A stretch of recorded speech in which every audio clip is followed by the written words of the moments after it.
I have recovered Minister Necker's bonds. Do you intend to entrust them to me? Yes. I have chosen to place this fortune in your hands. Very well, madame. I promise that I will use it for one purpose only. To give the people their freedom. When a monarch violates the people's most fundamental rights, insurrection is their most sacred and indispensable duty. But we must be wary of warmongers, who would lead the rebellion in the name of the people, because all they truly want is to become tyrants in turn. They died just steps from their goal. York. What does that mean?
This place must be studied carefully. This document bears the signature of the Marquis de Lafayette, so the rumors were true. The Garde Nationale wasn't formed spontaneously. All of this was carefully orchestrated. It is high time the Marquis de Lafayette explained himself.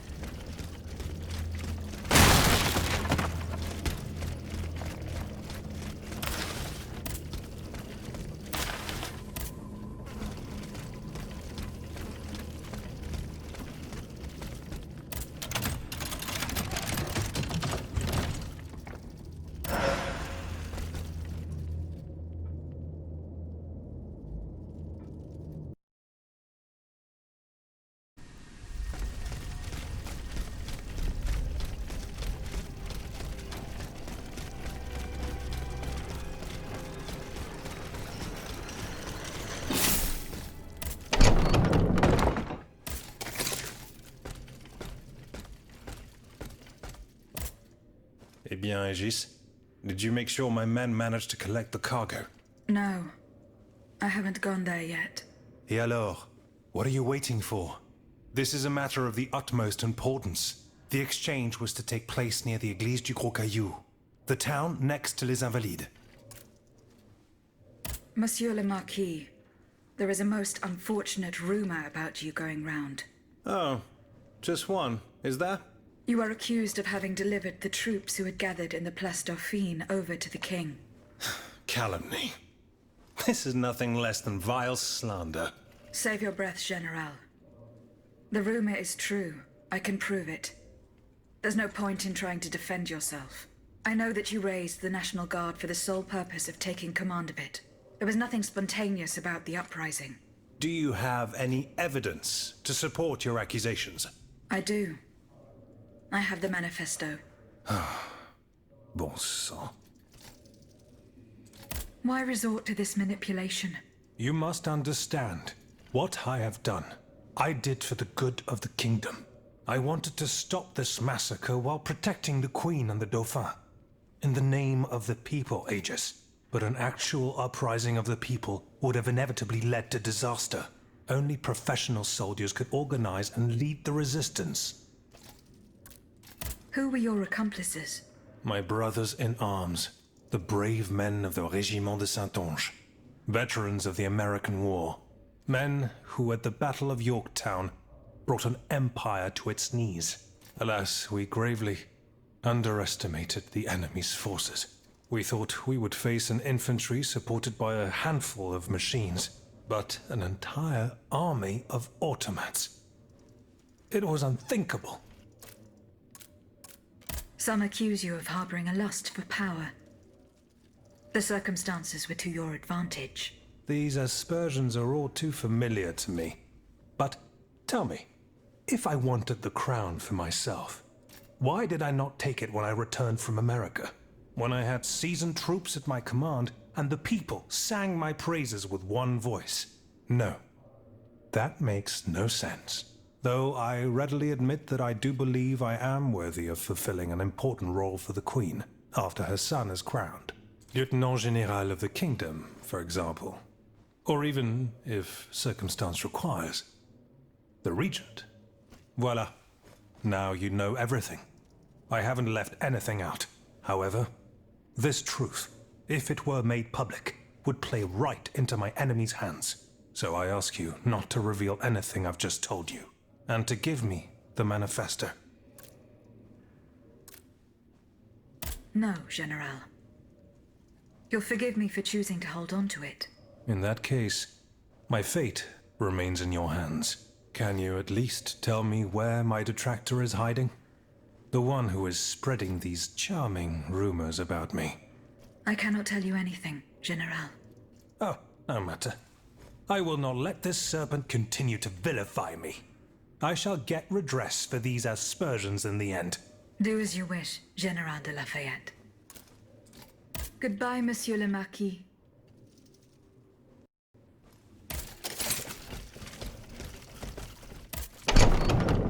Monsieur Marat. Madame? I'm surprised to find you here. Did you follow me? Didn't you know? The Duke's allies are always impeccably informed. Some even say that we have eyes and ears everywhere. What do you want from me? To tell you the truth, I can't wait to hear what you've discovered about the matter at hand. And I was afraid you might leave me in the lurch. You can never be too cautious these days. That's why I decided it would be better for me to come to you.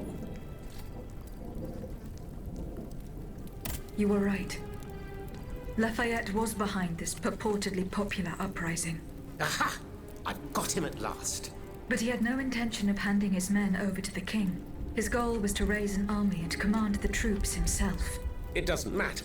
These troops would have allowed him to crush the Patriots and set himself up as a dictator. He lied to the people. He lied to the Assemblée Nationale. His time has come. All I need is for you to give me the proof of his treason. Here. The details about the operation are written in this manifesto.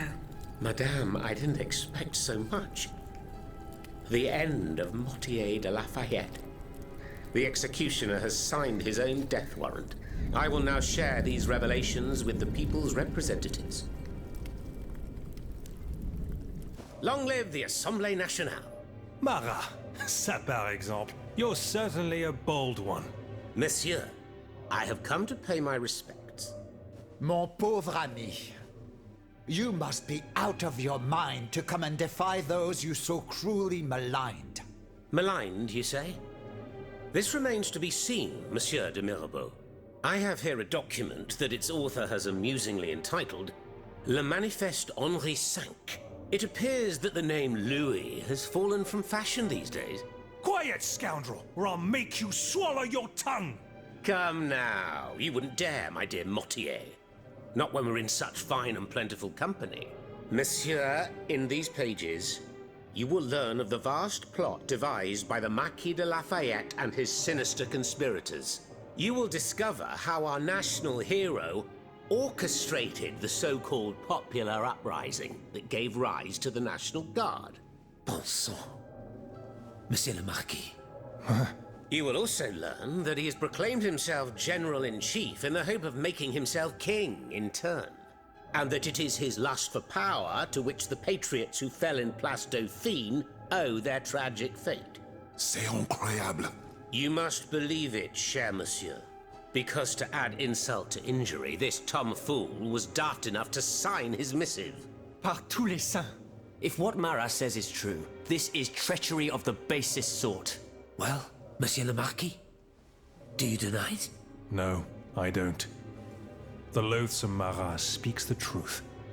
I wanted to create an army that would be able to rid our kingdom of our anointed executioner, just as we freed America from England's choking grasp.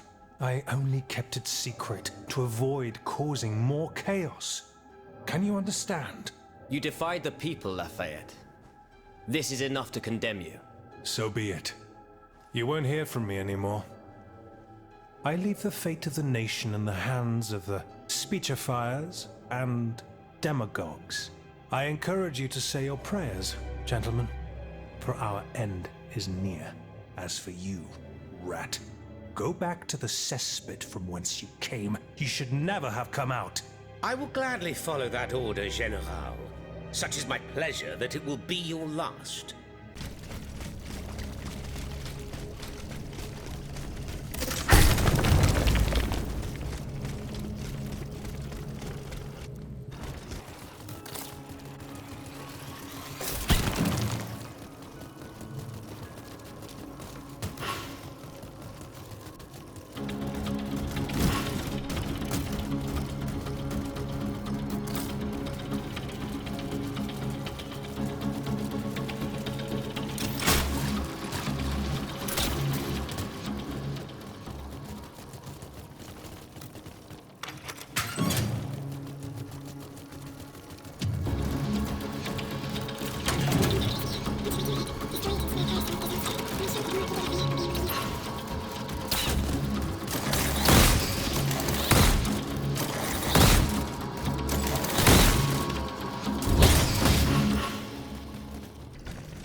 The city has seen enough destruction.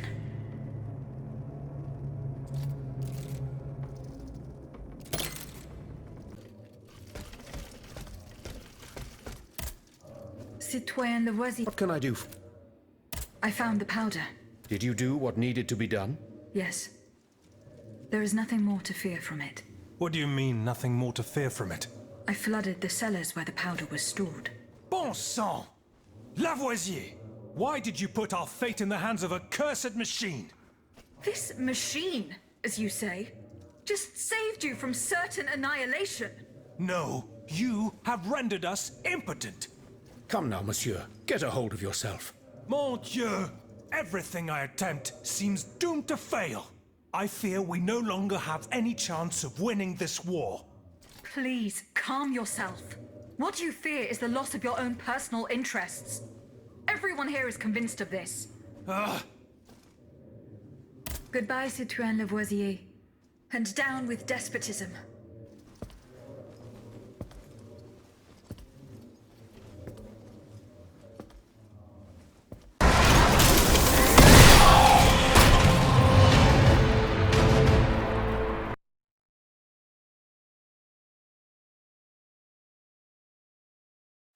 Monsieur, we have the king. It is now up to us to wield his scepter. In this trying time, crucial decisions must be made without delay. First and foremost, we must take back Paris. And how do we do that, mon Dieu? There are automats everywhere, and they are constantly regenerated by their crimes. My strategy is the only viable solution. Monsieur Laclos' cannonballs filled with vitriol. And where will we find the means to carry out your plan? The city of Versailles is full of ateliers and shops. Moreover, as far as we have been able to see, the king's army has barely been deployed there. And it will not be too risky to look around. Very well.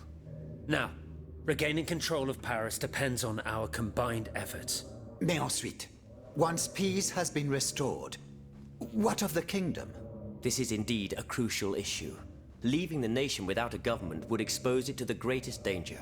Worse, it would condemn it to civil war. Eh bien quoi, monsieur? Can you not govern together? Unfortunately, the disagreements that divide our assembly run far too deep. That which we can agree is that we have been given a chance to choose the person who shall succeed the tyrant. I believe I am the person who is best suited to exercise power. Of course, I will only hold office for as long as it takes to set up a new assembly and a government of the people. For the French will no longer tolerate a king. We can be sure of that. Are you joking? What have you done that would convince us to let you take down the monarchy? Answer, Monsieur de Robespierre. You have our full attention. It was at my instigation that we devised the strategy that will soon free Paris from the Ottomans.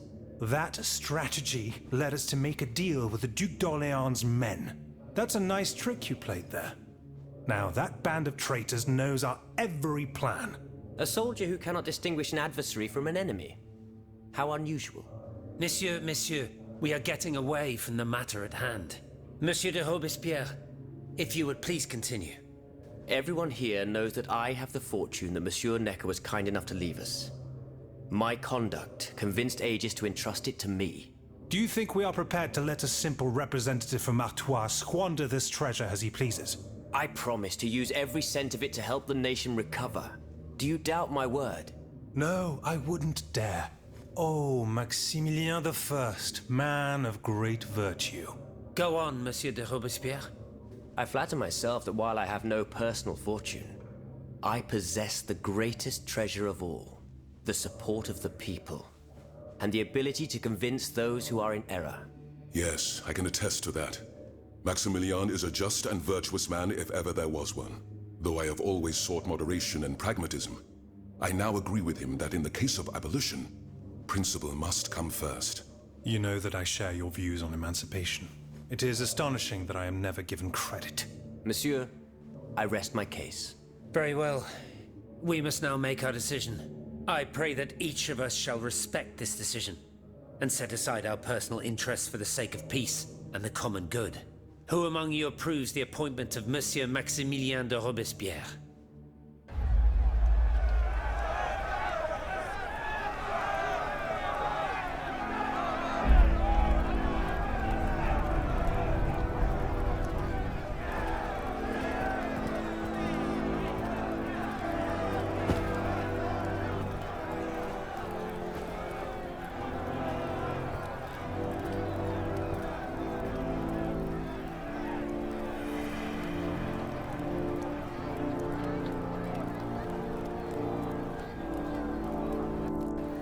The National Convention welcomes Citoyen Robespierre, Consul of the Republic. Citoyen Louis de Bourbon, former King of France, in the name of the French people, in light of the innumerable crimes of which you have been found guilty, the members of the National Convention, meeting as an extraordinary court, have voted to sentence you to death. The sentence will be carried out on the hour. Now that justice has been done, the nation is ready to hear your last words.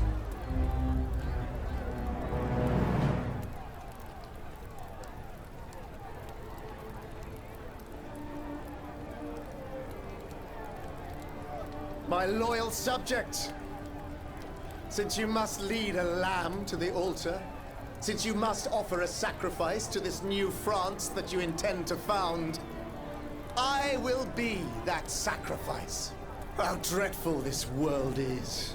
where beauty is doomed to fade and flesh decays. I found no consolation in this world. I vainly thought I was giving our souls the gift of immortality beyond our mortal bodies. The Grim Reaper was my sworn enemy. Influenced by the most awful of men, I believed that the genius of machinery could overcome death itself. Alas, I have lost this fight, and am branded with the mark of murderer. Life, even more than the crown, was heavy for me to bear. I have suffered too long under the thumb of nature, which I despised. As a child, I saw my older brother die. I lost my father in the prime of his life, and then my mother, who was even younger.